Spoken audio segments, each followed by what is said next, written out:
Welcome, everyone. We are delighted to have a diverse audience from across the world. We have people from India, from Uganda, from Sweden, from the UK, from Brazil, across the US, Canada, Ireland, Japan, very committed in the middle of the night, the wee hours of the morning, joining us also.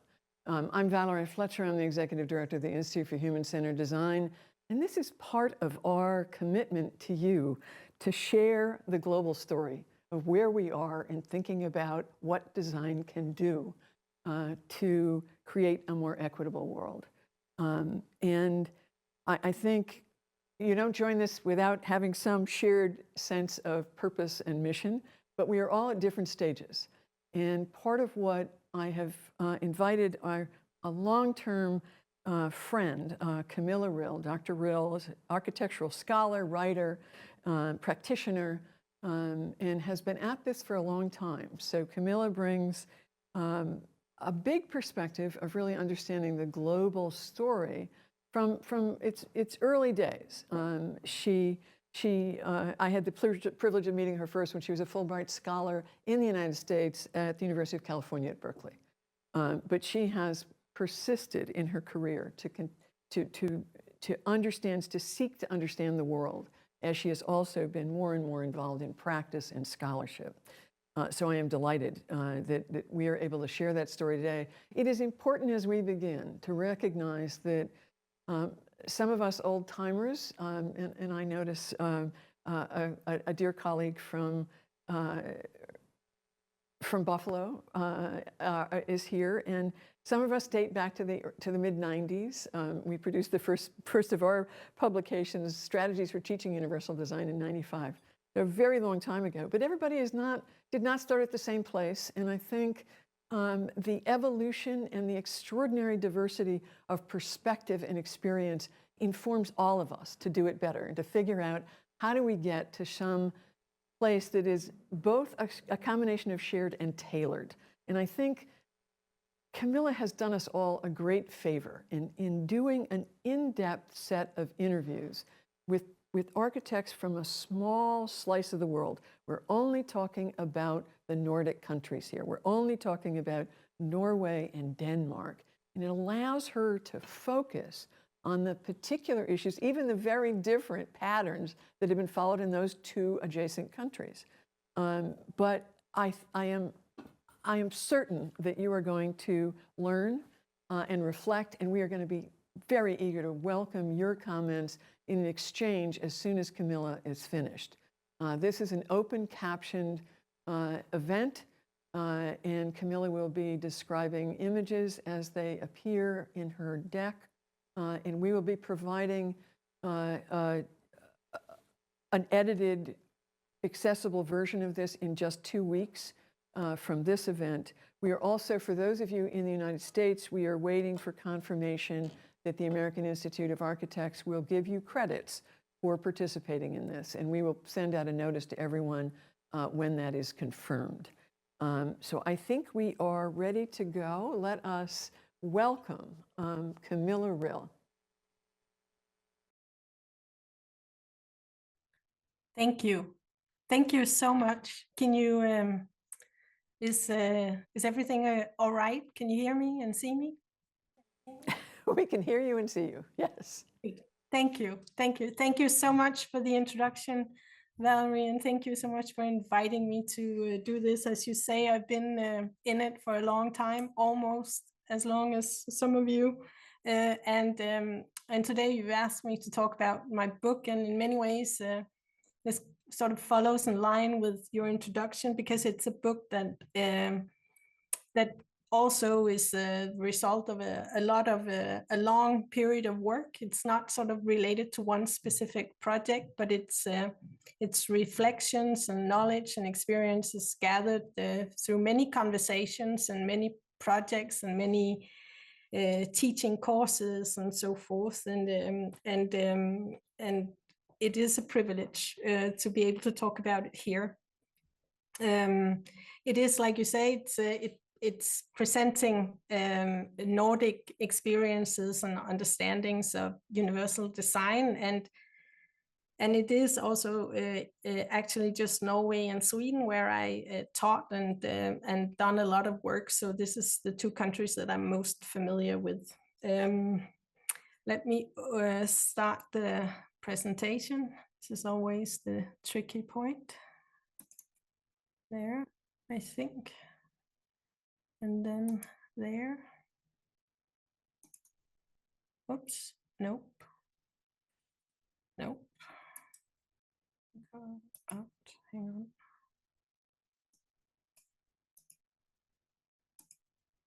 There. Now you see just one slide, right? The opening slide. As Valerie said, I also have a lot of pictures. It's very hard for me to talk about architecture without posting a lot of images, and I will do my best to briefly describe them and go deeper into them if they're very sort of relevant to the point, but they're also sort of setting an atmosphere and presenting different Nordic projects. And here in the first slide, it's a staircase, a concrete staircase, curved concrete staircase from the Hamar Museum in Norway by Sverre Fien. Let me see. Let me go like this. So in this talk, I'm going to try to go through these 4 points. First, I will introduce the Danish and Nordic frame of architecture and universal design, and then the whole sort of offset for my sort of long-term ongoing investigation of sensory experiences of architecture in the light of universal design, and then the voice of practice. So how is universal design being understood, interpreted, and practiced amongst a number of practicing Danish and Nordic architects, and then hopefully be able to point some potential and hope and perspectives for the future in this setting. But first, I will talk a little bit about the sort of the framework in the Danish and Norwegian setting, because even if we are two countries very close to each other with a far too long, extensive history of being one country and then two, and we have a lot of things in common, and we also understand each other's languages, and we are sort of very closely related in many ways. We are also very different, and studying and sort of investigating the history and the practice of universal design in the two countries are actually quite different, which I think is a wonderful sort of opportunity to actually discuss how can we interpret universal design, and what does implementation and dissemination mean to the way that we practice universal design in architecture. So this is very brief, but in Norway, Norway as a country adopted universal design early 2000, maybe even back in 1998, with a sort of a top-down approach. Norway very quickly defined a first national action plan for universal design, and have had various since 2000, with a very active sort of approach to implementing universal design in all of Norway and in all sectors of the Norwegian society. And Norway also translated the concept into its own term, and so they work with what they call universel udforming, and the whole process has been government driven from the beginning, followed by a lot of regulatory tools, lots of standards and guidelines and regulations, but also lots of information campaigns to follow to disseminate the concept, its value, its mission, and its intention.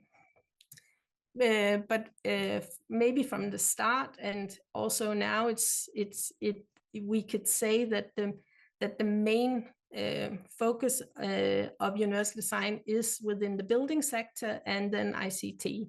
And I know it's a little general and not sort of the full picture, but that's sort of the general situation. While in Denmark, what happened in Denmark was that when the rest of the world latched on to universal design, Denmark decided somehow to not follow along and stayed with working with the concept of accessibility. And a very sort of a prescriptive-based regulatory take on accessibility, and really no sort of talk for many years about the concept of universal design. There are no national plans or regulations in the Danish context, sort of focusing on universal design. So no guidelines, no standards, no regulations. So in that sense, it is very different from the Norwegian setting, while there is all of it related to accessibility and the term there. But since 2020, most probably, the concept of universal design has grown immensely in knowledge and discussion and implementation. But from a different point of view than sort of top-down regulatory approach. So because we were slow movers, we on the other hand do have some practicing architects that have become first movers by getting involved in working on projects that had a focus on universal design in the Danish context. So there are practicing architects who have specific knowledge, experience, and some of them have been interviewed here. And in the Danish context, currently, we could say that the focus is very much on the building sector, but also on a much more multidisciplinary understanding of universal design as a concept. That was a very brief introduction. The picture is that on the slide is a picture from the Deichman Library in Oslo that shows the ceiling that has been designed to create a very an incredible acoustic environment. So it's a detail of that. Both countries share the common offset of the term of universal design and how we define it, which is with an offset in the CRPD's definition of universal design, as is shown here on the slide.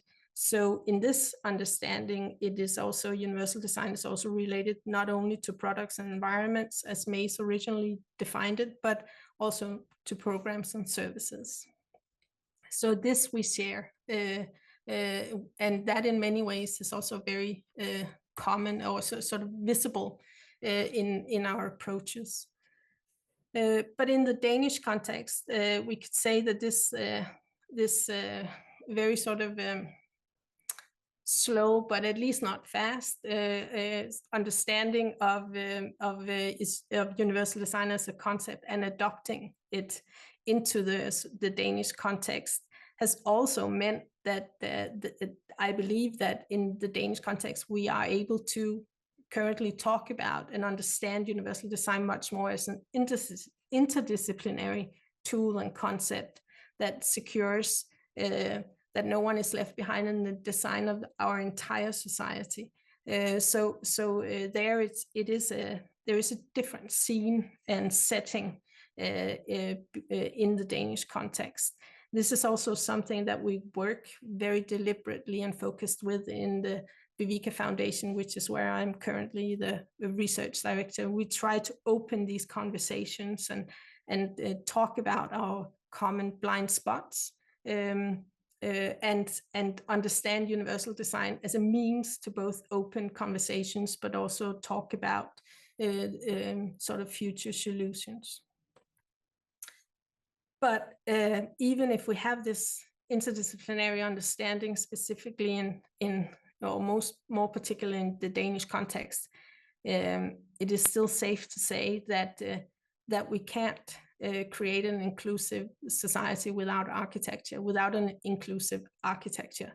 Architecture defines and forms the frame of how and where, with whom and when we live our lives. It is the core physical frame of the lives that we live, regardless of what those lives are.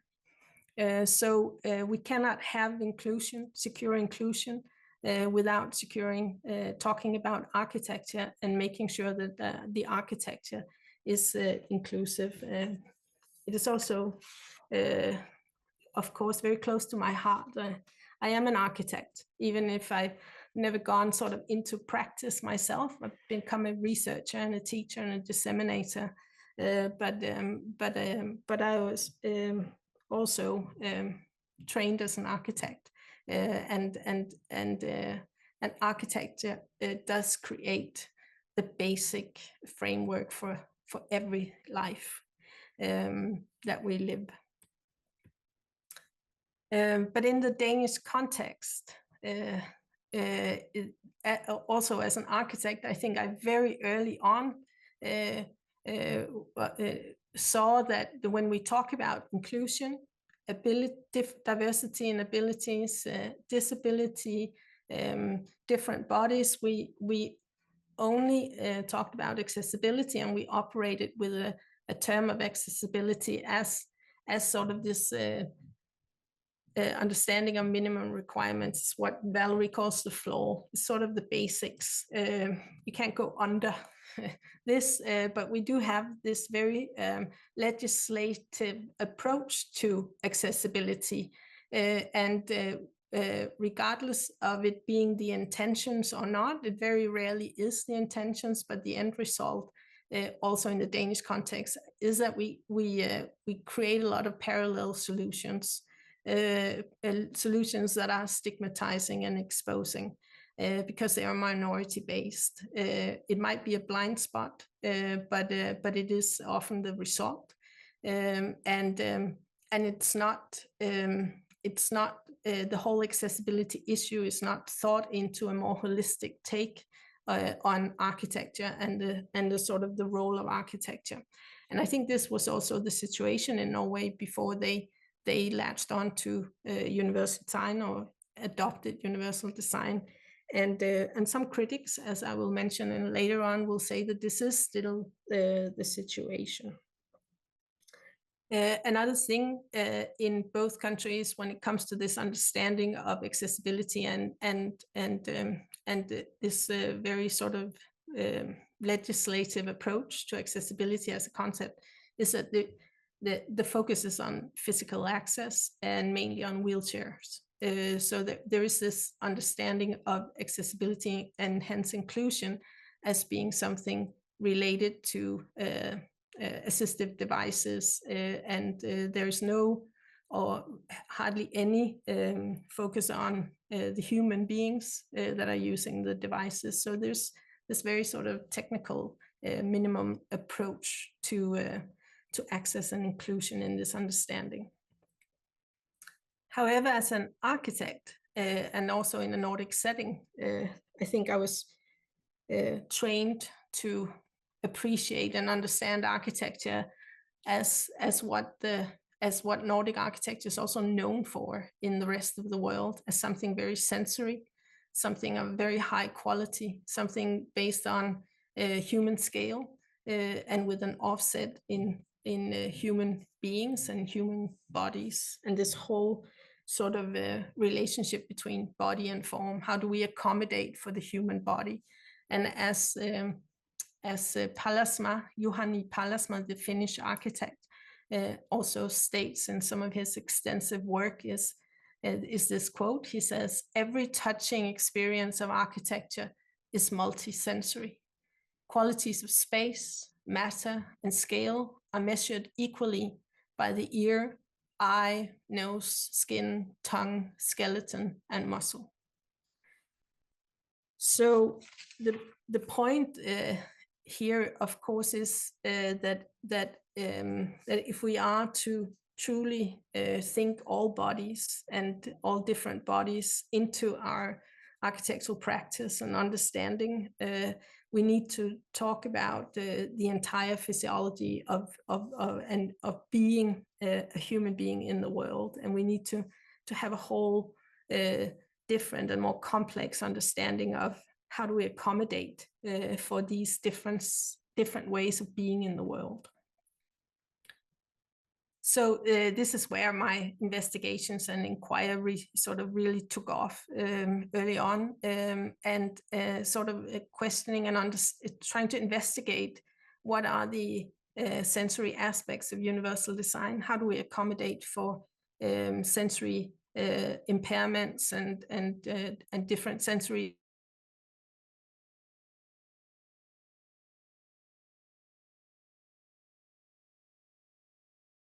but what are the barriers? Why do we have this focus on accessibility and the regulatory take that is so somehow far removed sometimes from architecture and understanding architectural quality? So in some of my earlier work, I did qualitative interviews with people who had sensory impairments, and Lisbeth, who was hearing impaired, she said this to me in one of our interviews. She said, "I've experienced rooms where I left due to hearing. The acoustics have been so bad that it just hurts in the head. It can be quite nice with the light, but if the sound is ugly, then it's just nice, and then you can just as well leave again. Then we cannot use it for anything."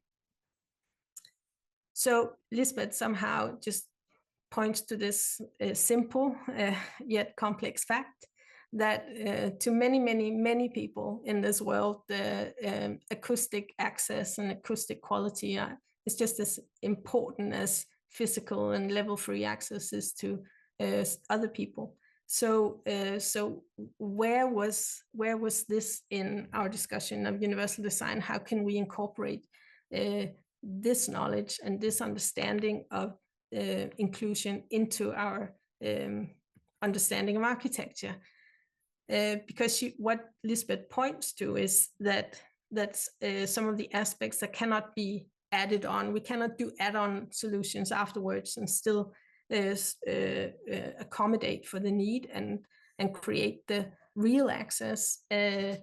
Because it's related to aspects such as daylight and human scale and connections and choice of materials and acoustic quality, things, all aspects that are not easily fixed afterwards, something that points to the need of a very holistic and basic approach, but also understanding of differences in abilities and differences in ways of experiencing the world. So here follows a couple of quotes that kind of underlines what Lisbeth also says and points to important aspects of accessibility or issues that could be discussed within this understanding of universal design. Ole, who was blind, he said, "I actually think it would influence my orientation severely if the spatial proportions are wrong, and if my orientation is disturbed. Then the experience would be disturbed. Then the value of my experience is diminished." So Ole here points to something as important as spatial proportions that influences orientation. Anne, who was hearing impaired, she said, "You're enclosed in a way when you can't hear, and I think that this is why you want the daylight, a sense of the world being larger. You have to have everything out there in here. You have to bring in the light, a sense of air, the feeling that you can breathe, the sky." This quote is also followed by a picture from the Munch Museum in Oslo, where a woman is sitting in front of a glass wall and can face everything that can actually see all of Oslo, but also see the daylight, the sky, everything that she cannot hear, which is what Anne is pointing to, these very crucial aspects of architectural quality and architectural experiences that we know too little of in regards to universal design. Alex, who is deaf, he was born deaf. He taught me about his sense of sound that was different to him than his sense of hearing. He said, when you stand in the middle of the room, you sort of feel the floor. If it's hard or soft, I mean, if it's a wooden floor, that it's easy to feel and you can sense the sound.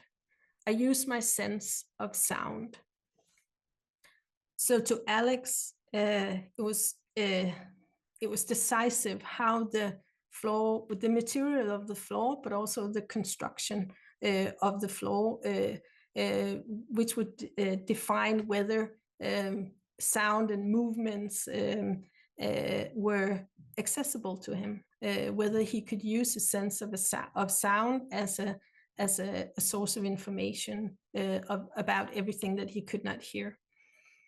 So all of these aspects point, of course, to this complexity of diversity in abilities, but also in how very different we are in our way of being in the world and experiencing the world, but also architecture, and therefore also aspects that are crucial when it comes to talking about universal design, if we are to understand universal design different from accessibility. So Norbert Schulz, who's a Norwegian theoretic and was also an architecture, he also underlined this when he said, our sensory experiences are the prerequisite of the experienced quality and use of a space. And the use of a space in itself involves a complex of sensing, movement, understanding, and experiences. So he had no idea about universal design, I'm sure, but he still frames this whole idea of how complex our sensing and experiences of the spaces that we are in, how complex they are, and how difficult or almost impossible it is to separate the different ways of being in the world from each other. So all of this sparked my curiosity to how do we actually understand and practice universal design if we are to include sort of the complexity of all these senses and not risk the opportunity or risk sort of missing out on the original intention of universal design as a concept to include all of us in all our differences. And actually be able to include these differences without prioritizing one above the other. So my question was to myself, but also to my peers, how do we understand? Do we understand universal design as something, do we understand this whole field as universal design or architectural quality? Or are we able to understand it as universal design and architectural quality?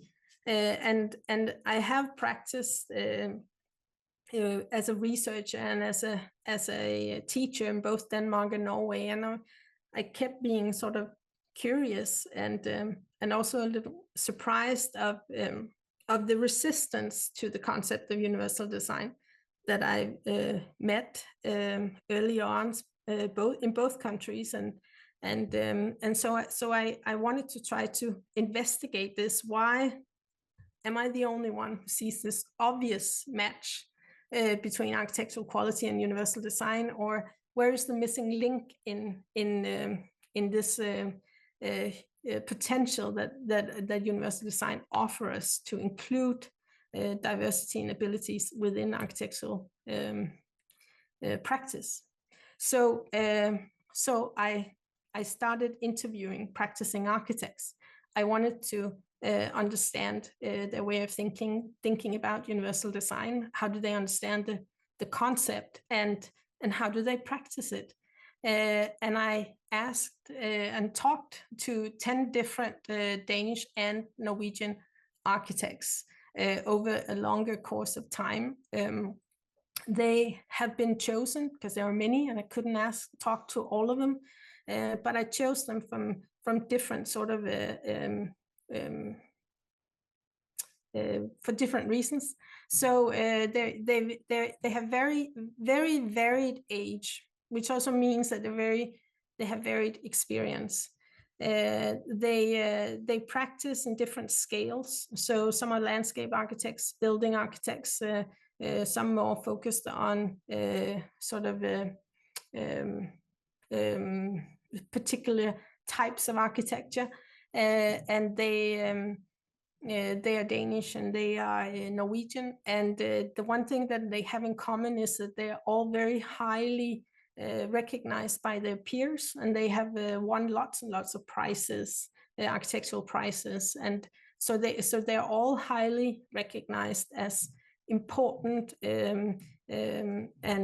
architects amongst their peers. And I interviewed these 10 different architects, and every interview is more of a conversation than an interview, and everyone is different, and it feels very unfair to have to sort of to talk about it in very briefly, but there are some because they're very different and their understanding are very different, but there are some common themes. So one of the questions or criticisms or wonders amongst the practicing architects was this whole idea of how do we understand universal design? Is it a regulatory framework, or is it more of a value-based vision? Do we understand it as a process or a tangible solution? How do we actually understand the users of universal design? Who do we imagine the users are? And how is this link between universal design and architectural quality and sensory experiences?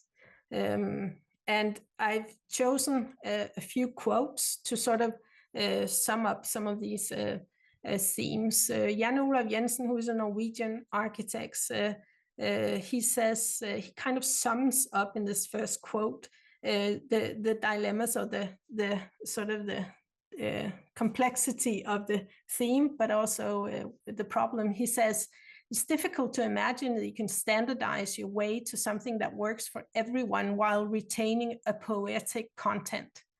Poetic content should always be present in architecture if you want to support human dignity. In many ways, he sort of says the thing that they all agree on, as different as they are, that architecture is about sensory qualities and experiences, about poetry, about adding value to the lives that we live. And at the same time, he also explains or implicitly talks about universal design as something that is standardized within the Norwegian context, and not as something relatable to poetry and a poetic content of the projects. In this next slide, I've shown a picture of one of Jan Olav Jensen and his firm's most famous projects, called the Juvet Landscape Hotel, which is a cluster of different little cabins that you can book, and every cabin offers different sensory experiences. And this one is from the very open one. It's really is a floor and a ceiling and then a glass wall, and you face out towards the untouched Norwegian winter landscape. And it's a very intense being in the landscape experience while still being protected by architecture. It's very sensory. It's incredibly sensory experience. But Jan Olav Jensen also says in the interview, I don't believe the ambition of universal design is wrong, but it reflects an implicit belittlement of our professionalism. It's very critical, and he was not alone, to the way that universal design was being presented and disseminated in Norway as a regulatory tool. He also says in his criticism of this, houses that are just horrible to live in can comply with legislation. And this is an important issue that needs to be discussed. What he said and he was not the only Norwegian architect who did this, was sort of talking about how universal design to them was equal to regulation, building regulations. Paul Andreas, who was a young architect at the point, said, from his experience at a firm, he said, I think many architects feel that universal design is something you need to deal with in the simplest way possible. I don't feel that universal design is stimulating to the architectural process. So he kind of, in his own words, criticizes this legislative approach in the same way that Jan Olav Jensen did. But he also said, Andreas, he also pointed to this diversity of abilities we represent as human beings. He said, maybe instead of trying to make it so that everyone is offered the same design, we should embrace the fact that we are different. To me, this is a very important quote, because I think it also shows how the original intention and potential of universal design had somehow not been disseminated, so that some of these practicing architects actually understood that this was also intended with the Norwegian plan to implement universal design. They understood it in many ways strictly as a regulatory tool, as a sort of a baseline. And Knut Hjeltnes, who is also a highly prized and recognized Norwegian architect, he kind of also said these things. He said, I think the problem with universal design is that you pretend that what works for a group works for everyone, which just isn't the case. A multisensory architecture that offers multiple qualities are better for everyone. So he shows this, he kind of underlines this Nordic understanding of both the role, but also the responsibility of architecture to create differences in experiences, but he just doesn't link it to universal design. He says also, we always try to stretch our projects so the small things are really small and the big things are really big. And that is how you attain the qualitative experiences, which are at the core of architectural quality, emphasizing the same, but also emphasizing some of the findings that I had when I was talking to people with different sensory impairments who were asking for these differences in experiences.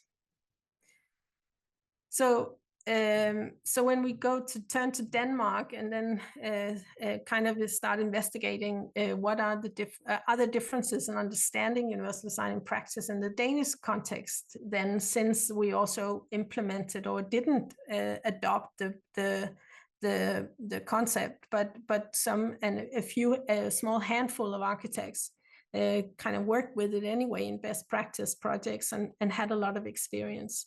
And they kind of underlined this understanding of accessibility as something that Jan Olav Jensen would say was a belittlement of your architectural process. But Merete Lind Mikkelsen, who works mainly with listed and preservation architecture, talks about accessibility and the way it's understood in Denmark when she says, accessibility awakens associations of temporary stair lifts, handrails for old people, badly integrated devices, and all that just isn't particularly pretty. Rather, it needs to be perceived as related to permanence, durability, orderliness, and high quality. So there is an intention, or sort of she sees an opportunity, but she also states what was somehow, what it is still somehow the way we understand accessibility, that it is add-on solutions, it's minimum requirements, and it's not particularly pretty. But it's also not, in that sense, embraced as an architectural task or a discipline to secure these aspects so that they are integrated. She also talks about her focus on understanding universal design maybe more as a matter of process. When she says, in our work, we don't talk about how something should look, but rather how it should be experienced. We begin with the materials as they define the sensory qualities to a high degree. Therefore, we have to incorporate universal design from the start before we even begin to draw something on paper. So there is a different understanding between the Danish and the Norwegian architects here, seeing universal design maybe more as a process tool, or at least something that should be implemented in a whole different way and work with it very differently than your accessibility. Maria Keinige, who is an architect at Keingard Architects, who works is particular with sports facilities and has a lot of knowledge and experience in user involvement processes. She also underlines this understanding of accessibility that Merete Lind Mikkelsen stated when she says, the problem is that we as architects have a tendency to think that we initially had accessibility requirements and now they're just called universal design, that we believe that they are the same thing. It is incredibly important to convey that universal design fundamentally revolves around being human. And I think from my experience that this is a key point that she raises here, that even if we in Denmark have been late in adopting universal design, we are at this risk of universal design being understood as extended accessibility requirements and missing out in that sense, missing out on an opportunity to talk about universal design as something very different from accessibility, which is in many ways what we must what we can sort of say that is maybe to a certain degree the situation in Norway. Maria and Keingard was involved in the project with Musholm sport and recreation facility in Denmark. They did it together with art architects in Denmark, and that's a very unique and very, very important project in Denmark that kind of states in many ways or shows a state of the art of how we can interpret universal design as something else than minimum requirements and accessibility features. And Maria also states here, we believe that mastery, development, and learning are incredibly important for everyone. So we did a lot of work at Musholm around offering challenges to everyone. And that has been sort of the approach, that seeing universal design as a concept that offers that when you work with universal design, you secure that there are different experiences to accommodate for different ways of being in the world. And in this case, being a sports facility, they've also designed the ramp that connects the ground floor to the first floor, instead of just being a sort of a connecting element, architectural element. It has become 100-meter running line, so you can run or drive or roll or walk up or down, depending on what works best. And it becomes a means of activity and challenges and common activities rather than an add-on accessibility feature, which is one of the few, and at Musholm is one of the few places that we see this sort of take. So it is in many ways a state-of-the-art project.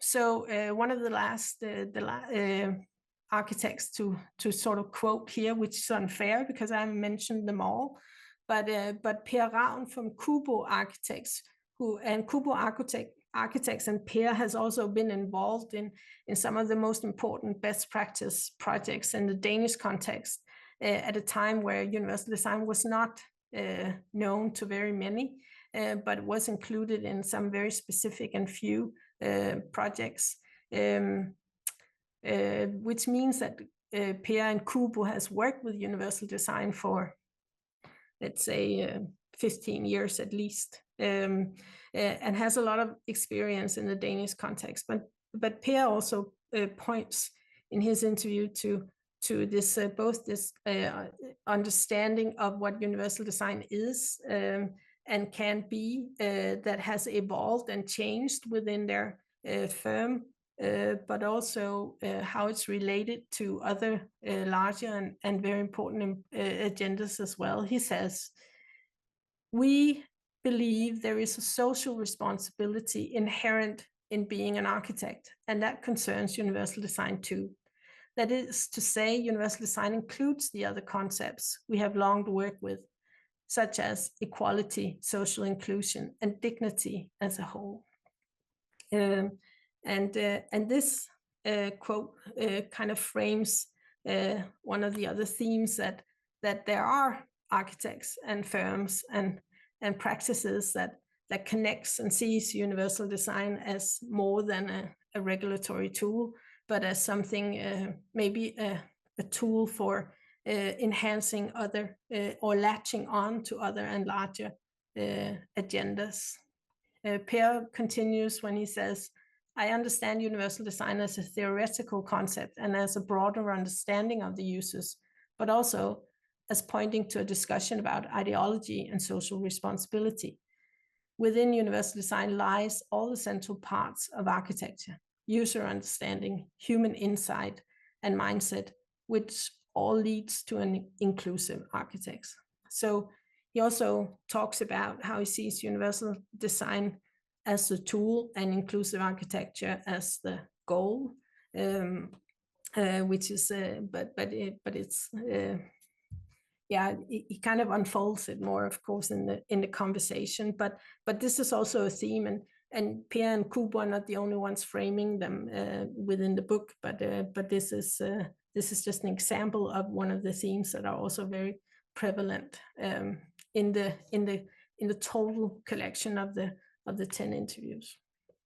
So all of this, trying to sum up all of this, is of course difficult also because the two different countries are also different in their understanding of and their sort of implementation of universal design.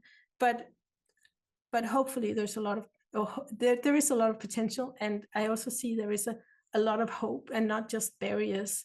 I see a common theme that might be a blind spot with some of the architects themselves, but I see how as a common thing, they all are very focused and very experienced and very skilled in working with architecture as offering sensory experiences, and they work very deliberately with sensory qualities of architecture and sensory qualities in the sense of the way Pallasmaa frames it also, that it is the entire body. It's not only seeing and hearing, it's also muscle and movement and cognition and understanding, and it's also the emotional aspects of feeling safe and secure and being able to orient yourself.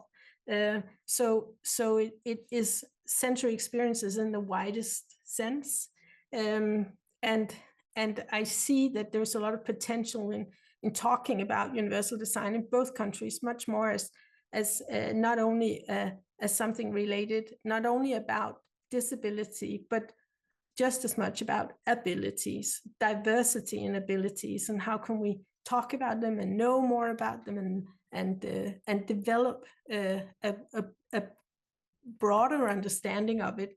And in that sense, also talk about universal design as a means to an architecture that stimulates our abilities and not only compensates for disabilities or lack of abilities, but in a much deeper and more holistic approach, talk about the task of architecture as stimulating, because it's what they already do. They just don't connect it to universal design, which also leads to the last, which is about not only understanding universal design and accommodation of different needs as something related to functionality, but just as much as experiencing architecture and access, inclusion to these wonderful, amazing, important experiences that architecture offers. But also universal design as a means to latch onto these larger, greater, important, common global agendas such as democracy, community, sustainability, not only social sustainability, but of course also that, but also talking about intersectionality, ableism, ageism, and so forth. All these larger agendas that are also very present in current Nordic architectural practices. And then I see an important task in disseminating, communicating universal design, not as a sort of minority-based one solution for all, which I think is the way that that some practicing architects actually understand it, but to insist that this diversity in user needs actually require diversity in solutions to avoid the lowest common denominator. So we need to offer a rich, a broad, and sort of more intense experiences of architecture through a greater number of solutions, as long as they're all dignified and equal. Which also leads to this other, if we are to offer diversity in solutions, we also need to have this conversation about whether universal design is one solution for all, or maybe it is more often, if not almost always, a catalog of solution that forms the entire universal design solution. And I think there's a lot of potential in having these conversations and communicating universal design much more as that, in order to actually create a greater interest and meaning amongst practicing architects. So there's a lot of potential and a lot of hope in actually maybe reframing, or at least having a very open and constant conversation about how do we understand universal design? What is the original intention of universal design, and why is it more and different from how we understand accessibility? And that also requires a conversation about how we understand being human, what it means to be human, and how different we really are. And as that also a more open discussion about who are the users really, how different are we, and how are the users much more diverse than the wheelchair as a sort of a focal point. And what does it mean to practice an inclusive architectural, to have an inclusive architectural practice? How do we actually understand this? So it's not a lot of answers, but there's a lot of potentials and perspectives in opening up more honest and complex discussions, I think. And I just want to end with this quote from Maria from Keingard Architecture, who also frames the understanding of the role and the point of architecture that I think all 10 interviewed architects actually share, when she says, this is what is so crazy, that experiences is functionality. I believe that the sensory, everything that touches the body, is enormously important to what I also call beauty. I mean, the sensory isn't just about being beautiful to the eye, it needs to be beautiful to the body and give off a sense that everything makes sense. So leaving the last word to Maria, I'm going to end my presentation now and stop sharing my screen, and then see if Valerie is still there. I'm still here. Thank you, Camilla. I know that everyone who has been participating shares my gratitude for the seriousness with which you undertook this. And I think if I want I want to say one thing to everybody who's participated today. Please buy the book. It is a rare opportunity to read in-depth conversations about this. This is not in any way a diatribe. This is true conversation. And it's a real privilege to be able to be in that room with you as you interview these 10 people, leaders of important firms. So thank you. Our hearty thanks. I am reminded of one of the things that we actually share, which is global policy from the World Health Organization on the definition of disability. And back in 2001, they described disability as contextual. It happens, whatever the person's functional limitations may be, the actual disabling experiences occurs at the intersection of the person and their environment, certainly physical, but also information environments, communication environments, attitudinal environments, and policy or program environments. And I think it's important to remember that, because what they called for was not just barrier removal, which we know as a term that is synonymous often with accessibility. It's a very valuable term. It is inadequate for where we need to get to. And they called for the identification of facilitators for human experience. And I think that concept of facilitators is very much what some of your last slides are really pointing to, that we need to understand what facilitates the experience, and to remind ourselves that we bring not just our bodies to every environment, but also our brains. So just a thought at the end there, but you have done us all an enormous favor. Some people are asking about whether you'll get another bite at this, and you will. Within 2 weeks, we will have an edited version of Camilla's narrative, and that will be on the IHCD website. So don't despair. You will certainly get a shot. And many people who were distressed, they weren't able to join us today, have been apprised that that will be available to them also. I want to share a couple of questions. Questions are coming in. One of our guests actually said, what is ICT? And of course, it is Information and Communication Technology, but we use the acronym. Sorry about that.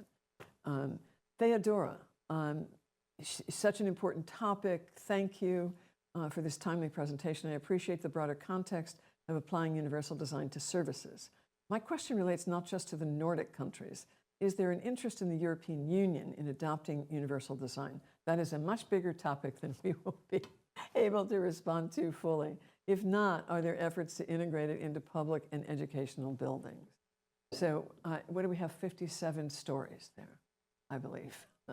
And there's real leaders, and there's emerging leaders, and we've got countries that really have embraced this, and we've got other nations that are really just meeting it, but in some cases, and Camilla and I recently had the opportunity to relish the excitement of very young, primarily architects, who were absolute zealous talents that give us great faith that this is going to move in an expansive, meaningful way in which aesthetics and human experience are married. But I think we're very optimistic in Europe for the wealth of passion that seems to be emerging today. Camilla, we're going to also just keep going with questions. You go to that. Is there anything that you would like to say sort of before we just give the floor to the people who are sharing today with us? Many things, but I'm thinking that it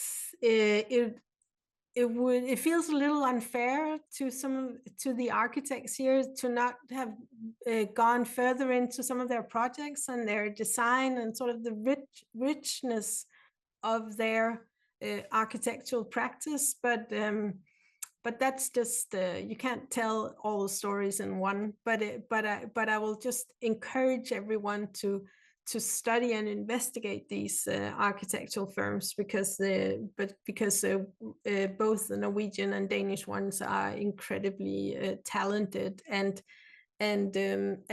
create amazing architecture. And I interviewed all of them because even if they did not define their architectural practice as something related to universal design, I believe that it is, and I think that's one of the interest. That's also where there lies a lot of hope. Is that it's back to the dissemination and communication of the concept and the potential that lies in it. There are lots of practices that practice what I would say is universal design, but they just don't understand it as such. But there is a richness and a diversity in their architecture that I think qualifies it as examples of architecture of universal design. That's a very valuable comment, and I think we want to make sure that people know that the book has some images, but it is not a catalog of what these firms do, but all the firms are readily available online through their website. So you can read about thoughts and reflections and then look at the work that they do. I'm going to share a question from a colleague and friend, Todd Hansen, an architect with an acquired significant disability. And Todd says, I love that quote regarding the poetic content versus mandated approach. In the US, a vast majority of designers turn off their creative brain and simply regurgitate the prescribed elements of the ADA guidelines, mostly out of fear of potential lawsuits.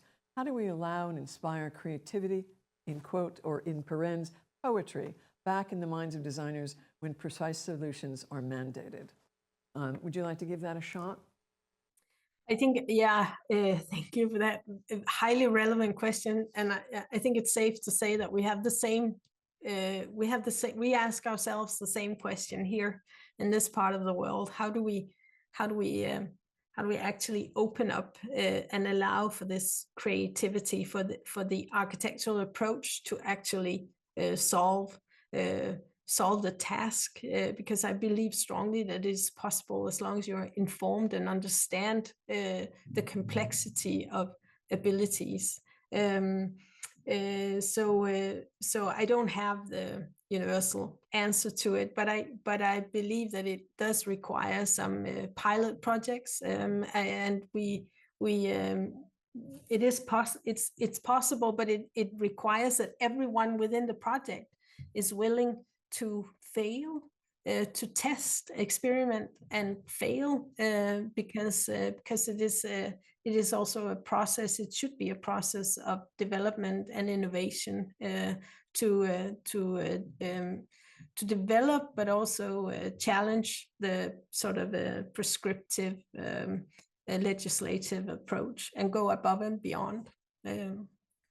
I hope as you know, in the United States, we feel very strongly that there is accessibility as a floor or baseline, and inclusive or universal design is above that. And I think for us, our priority today is to really look at creating evidence of where are we going? What is the outcome that we seek to have? So that there's flexibility and creativity to get to that outcome, but to really understand measurable outcome. And that is about human experience across the spectrum of human experience, of human ability. Going on to Matt says, thank you, Camilla. It sounds like ego is one of the things in the way of architects wanting to adopt universal design. If you removed ego, what other reasons would there be what other reasons are in the way? Thank you, Matt. Yeah, thank you, Matt. I think another very important barrier is knowledge. Some of these interviews also show that the basic knowledge of how universal design has been disseminated. So you don't understand what are the original intentions, what was the whole mission with developing the concept of universal design and how to understand it. But it's also knowledge about how we of the bodies in space, of how we all experience space. It's knowledge about differences and impairments and disabilities and ways of being in the world.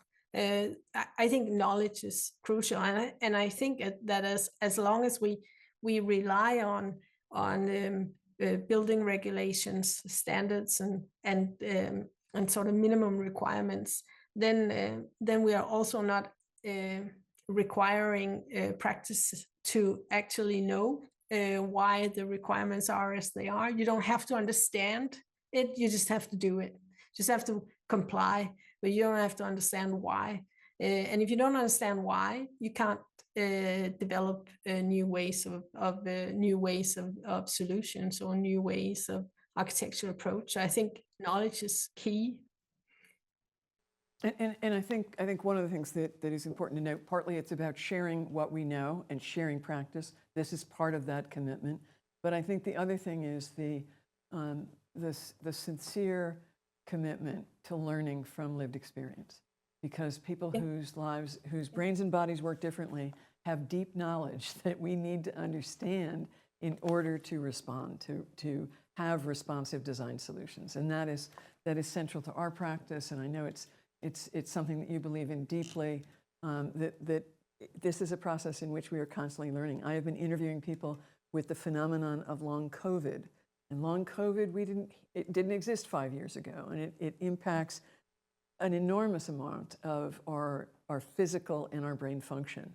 And we are just learning, what does it take to create, for instance, work environments that will support people who are living and working with long COVID. On to the next question, Miriam Schwartz.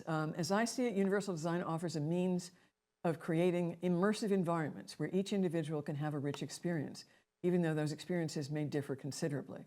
Clearly, there is still immense challenges of educating both architects and the general population about the value of universal design and inclusive architecture. How can we persuade architects, the public, and assorted organizations to adopt these practices? Camilla, you go first. I've got a couple of thoughts on that. Yes, by insisting, by sharing, knowledge and experiences and examples, but also by being open, I think, I'm not sure if this is directly an answer, but I think that this requirement of knowledge and openness to what a universal design solution could be, that responsibility doesn't just lie with architectural practice. I think that's just the focus of our talk today is the architectural practice, but it goes for the entire society, that we have to have this more sort of generous and open approach to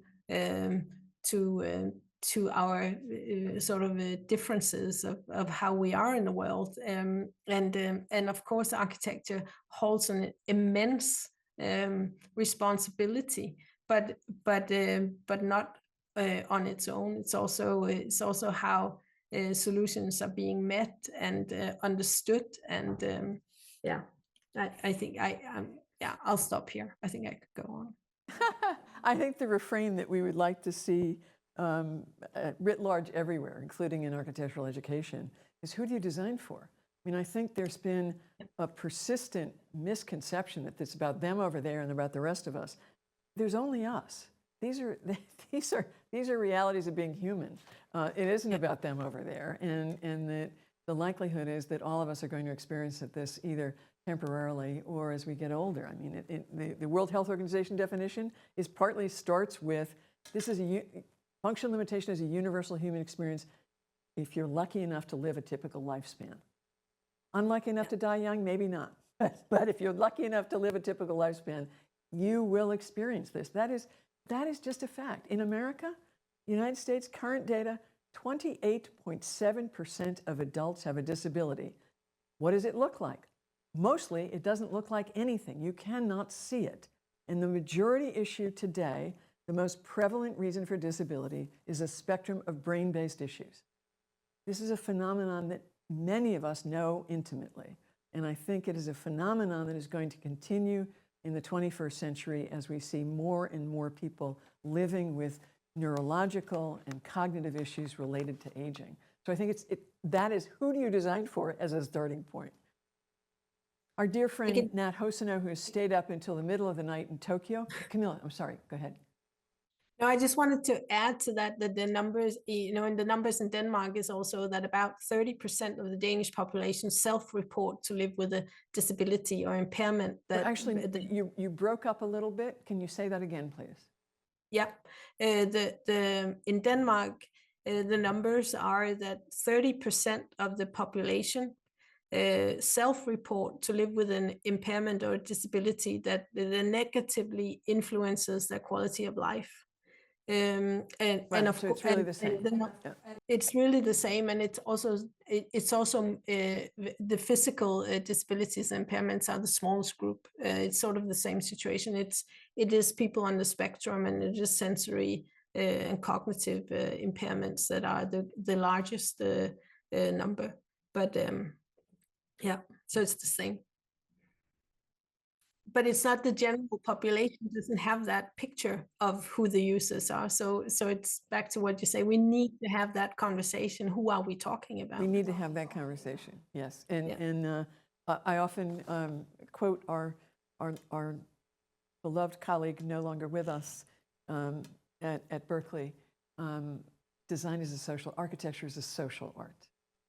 Yeah. Ryhl and I think that's the other thing that we want to have as a steady refrain. Architecture is a social art. Our colleague, Nat Hoseno, who has spent, he's up in the middle of the night with you, Camilla. And he reports news to me. He stayed in Karlstad, Sweden for a while when he was a student doing an internship. And he was very fond of Northern European design in the simple and purified shapes and effective and efficient function. He wants to know how to include and apply your Northern European design to universal design projects, for example, in the toilet space. Nat has been very involved since his retirement. He's a scientist in the Japanese Toilet Association, which is really state-of-the-art in the development of these critical built environments for all of us to be more comfortable in the world.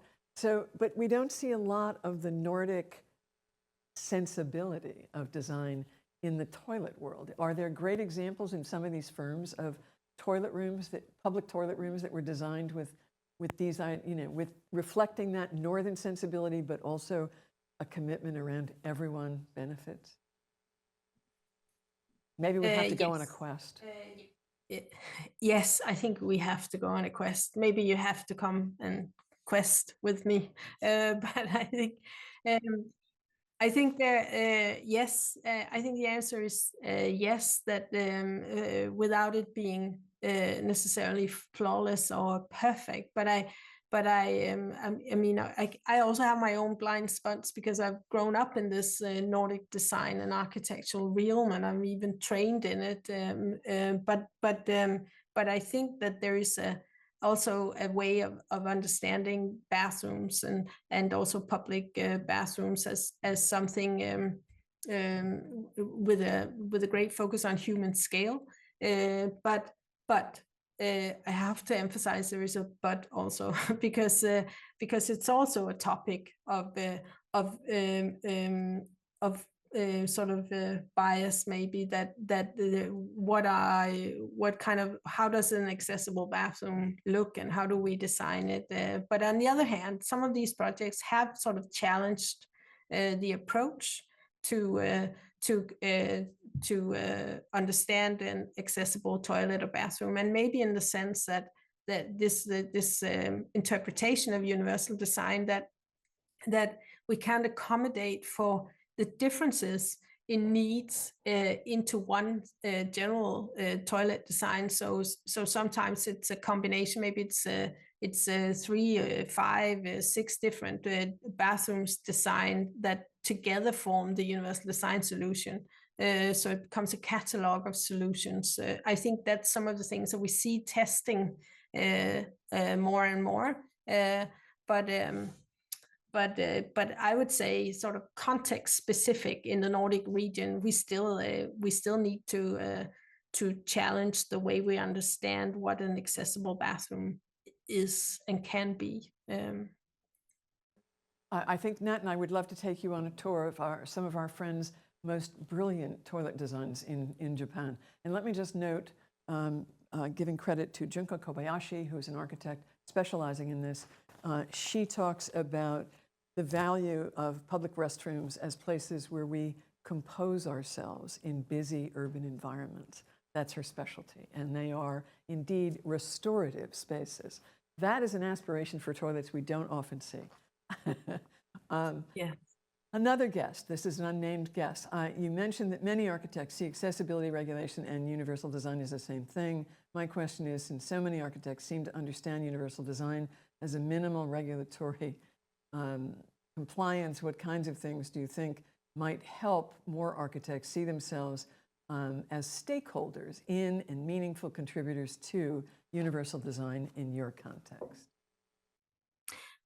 Well, that's a really good question too. I think my experience is that if I'm allowed to present some of the points that I also presented in the beginning here, this understanding of sensory experiences and also sensory impairments. How do you actually experience and maneuver in architectural space if you have a sensory disability, and that this focus opens up for new understandings of who are we talking about when we talk about the users, and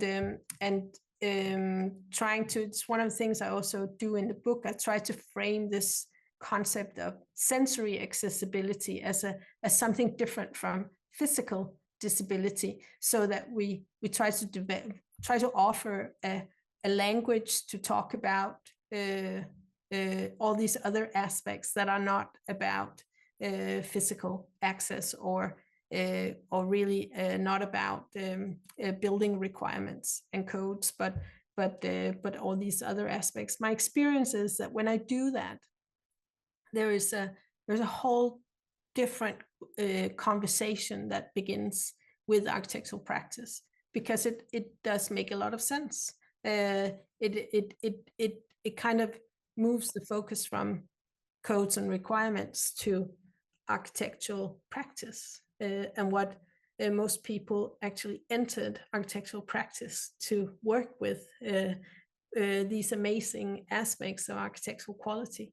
And so combining the two is something that I think leads to a different conversation, and therefore also a different sort of interest in working with universal design. That's just my personal And I think evolving the idea of architecture as a social art, also remember the contextual definition of disability, that it's at the context that people are either facilitated or disabled. And I think the idea that architects and designers create the human context, what an enormous opportunity. On to our next question. Lori Golden is asking, do you think accessibility can be seen as a stopping point on the road toward universal design? That it's an essential step towards design that works across human differences? I think it's the question of, is it an impediment to pursuing universal design, or is this a necessary beginning or floor, as we would describe it? What do you think? Can you do universal design without thinking about that baseline? I think the two are sort of intrinsically interlinked, that you can't talk about one without the other. But I think that if you put one before the other, you risk at not getting to the other. So I think it's more of a parallel, that they're interlinked, and the understanding and the communication about them has to be based on a sort of an acknowledgement that the accessibility is the flow, and universal design is something very different and more. But I think you need to talk to them like this, and maybe not one before the, Thank you, Camilla. Ruth O'Reilly. Ruth is asking here from Dublin. I'm about half my way through reading Camilla's book. Thank you, Ruth. Highly recommended to anyone interested in universal design. Thank you. We love that affirmation. You won't be sorry. You can buy it easily. It'll come in a couple of days. And then another guest, Jazz Bonin. Can you speak a little about universal design principles and accessibility in Denmark when it comes to outdoor spaces, like outdoor restaurant patios, outdoor dining, commercial seating, etc. I think a lot of American spaces feel very disconnected in this experience that you speak of. Yes, I think that in the Danish context, we also have this, there's sometimes this missing link between interior and exterior, and also public space, interior, exterior. But it doesn't mean that the whole scene is set. The whole sort of understanding and implementation and adoption of universal design is moving rapidly in the Danish context currently. So things are very dynamic and very much in constant change. So it's not fair to say that there isn't a focus on universal design in exterior public spaces, but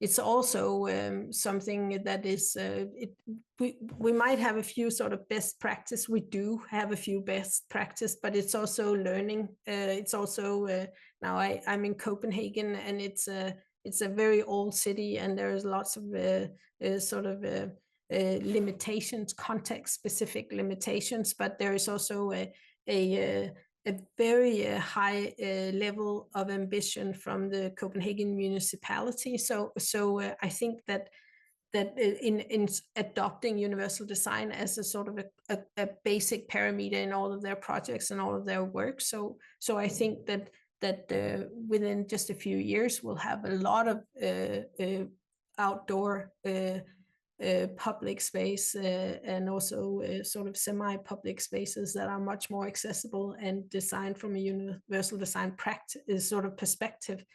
I think that is going to happen very rapidly, but I also think that universal design principles are being used by some, but not by all. I think that as some of the interviews also show that some work with the concept as the concept and the sort of the value that it carries, and the vision, and sees it as a vision, as something that sort of sets the tone for everything they do, but they don't necessarily use the principle as a tool, while others use the principles very carefully as a working and practice tool.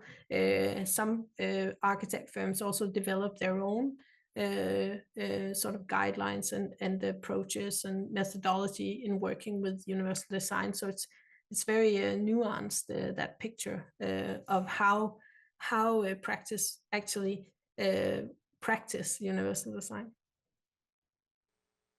Let me also just share one of the reasons that it's so important that we have a leader from Copenhagen is that your city happens to have enormous sway with many people, especially young designers.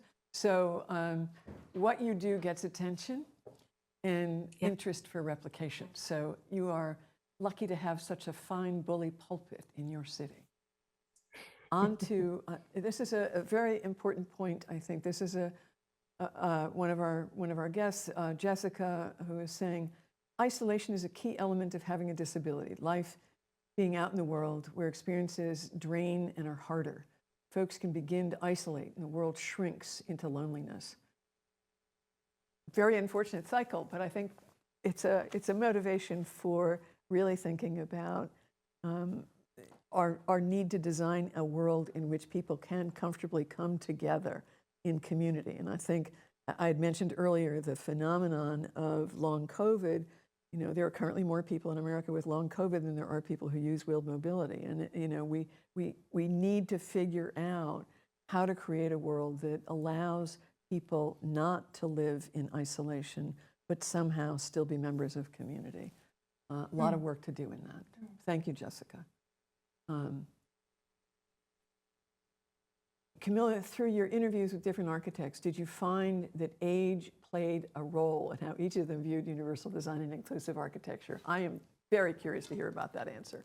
I wonder how these perspectives may be influenced by generation in addition to the cultural context of the two countries. And then I want to just share a quote from a very high-profile architect who has changed his tune. Go ahead. You respond first. Did the generation of the architects make a difference?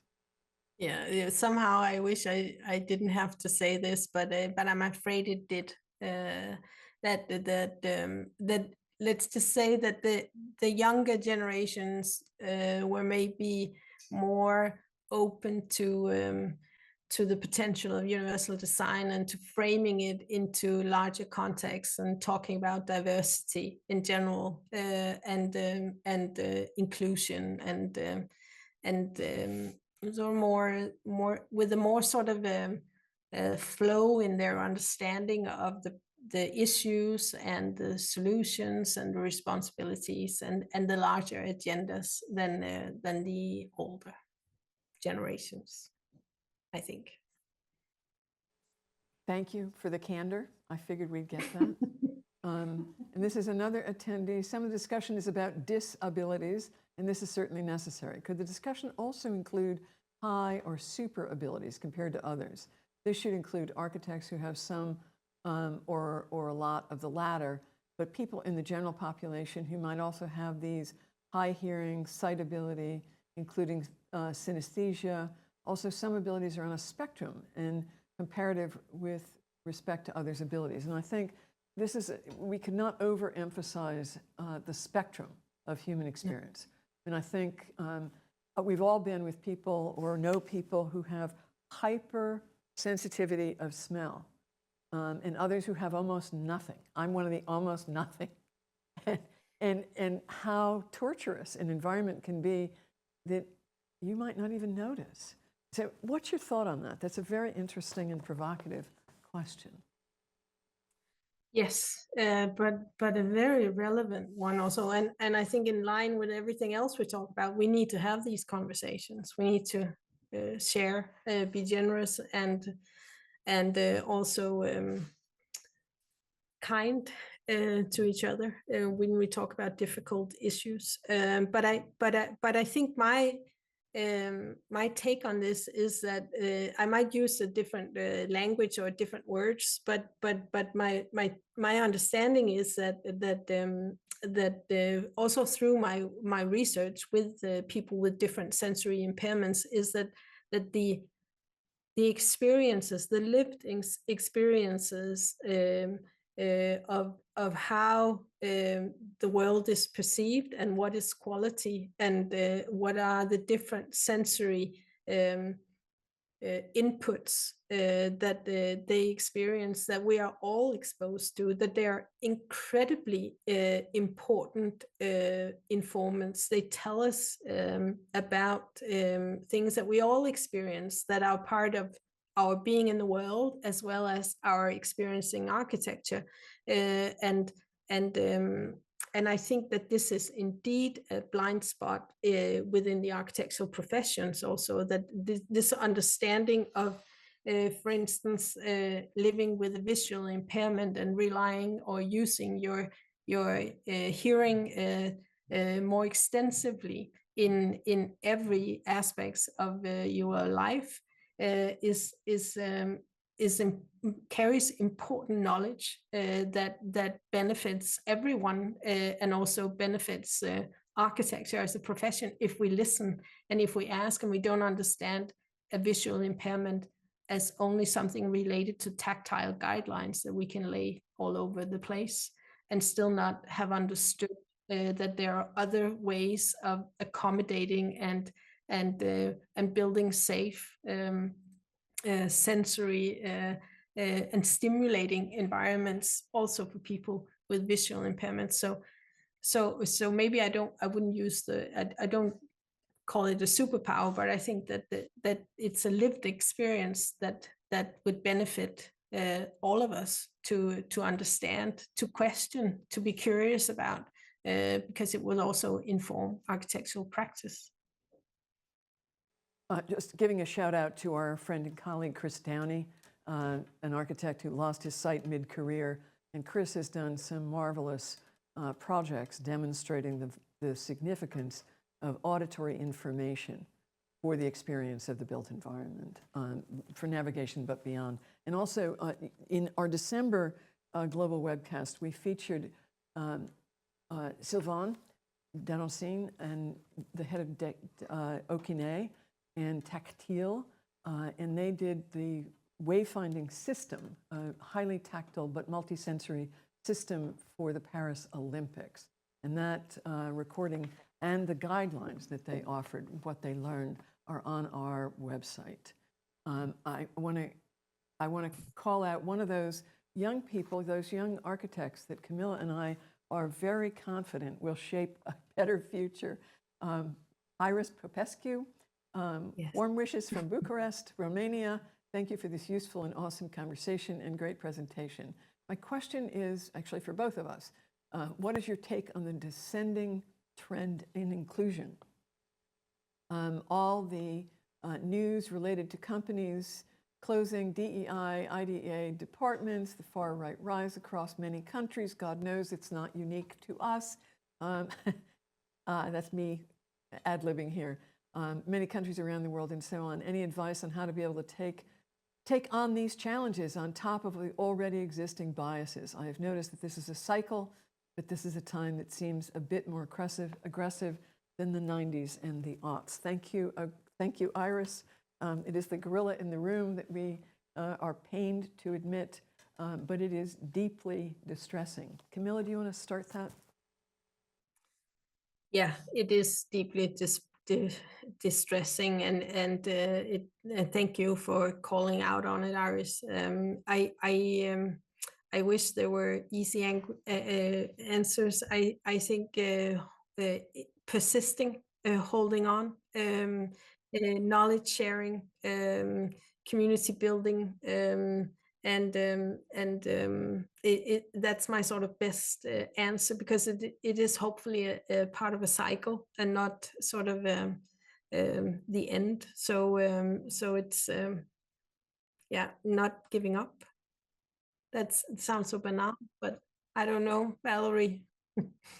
Yeah, I mean, obviously, I'm thinking about this a lot. And I think one of the things that I'm thinking is that the bad behavior we're seeing around the world, and it is a lot of bad behavior, is really, I'm rather hoping, a dramatic end game for egotism and a level of individualism. It's about me and about my life purpose is to do as well as I can for myself.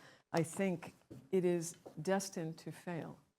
It always fails. And I think we have to find another way to live. We have to find a way to recognize our inherent interdependence and to design a world that reflects that and to learn from one another. And I mean, we've talked about poetry, we've talked about today, we've talked about dignity. You know, I think that the abuse of human dignity as an idea of equity and diversity and inclusion as an ideas is in our book not viable. These are realities of being human, a reminder in a world in which many of the radical right-wing activists appear to be an end game trying to protect a world in which white people had privilege in extreme over other people. Only 16% of the world right now are white people. By 2060, it'll be 10% of the world. I think we have to figure out how to live interdependent upon one another and have the well-being of everybody else as a priority. So we're not giving up, Iris, and I know you aren't either. So we need people like you to help lead a charge towards the viability of a different way of living that isn't just about me, myself, and my own benefit. Please remind us of the book you are discussing. I will need to revisit the recording because it's been constantly interrupted during this wonderful presentation. I'm very sorry about this. This is Universal Design in Architecture, enabling and empowering a diverse population by Camilla Ryhl, the Danish Architectural Press, but it is available anywhere you buy books. I sent for it when it was not quite published, and I still had it in 3 days. So it is not hard to get. So let me see if there's anything further. We have gone on a long time, but it has been a lively group.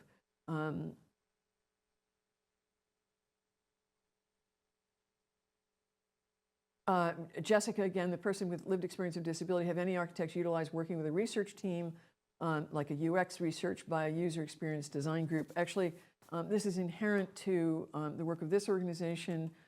We work on with user experts. It's a form of contextual inquiry, and we're happy to, and we will be sharing that practice with more people.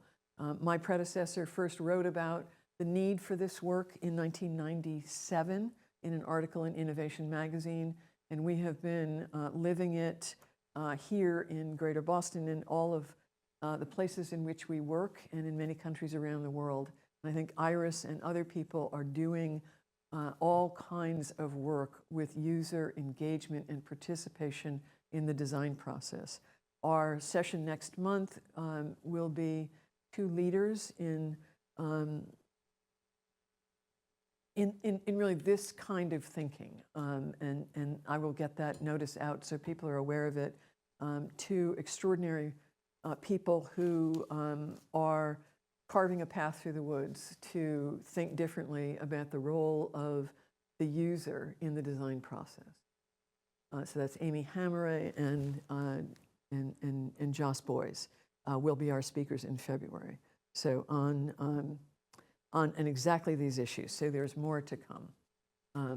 Let me just see. I think we are.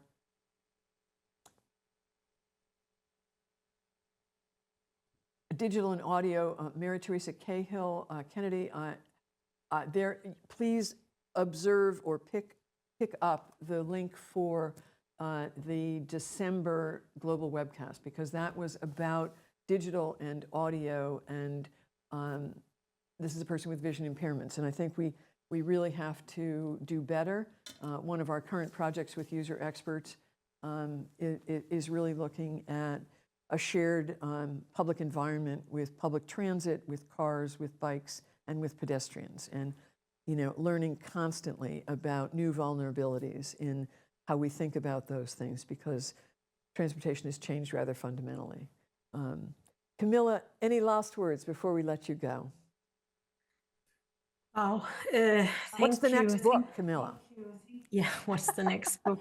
Maybe more examples, more cases, more presentation of this idea of all these architects who actually practice universal design, in my point of view, without knowing it. But also, I'm curious about this interdisciplinarity of universal design also in architectural practice, because architectural practice today is incredibly interdisciplinary. So what does this mean to the way we work with the universal design? I think that would be really interesting to sort of delve into. And I think if we want to change the experience of architectural education, we have to make sure we have provided lots and lots of precedents so that students can find precedent, because students are so influenced by precedent that inspires. We need to make sure we do that. So thank you, Camilla. We are in your debt. And I strongly urge everybody who's been able to participate today, please read the book. Take it on your next long plane trip. You won't be sorry. Thanks again, everybody, for joining us. And Camilla, my warmest thanks. Thank you. Likewise. Yeah. Be well.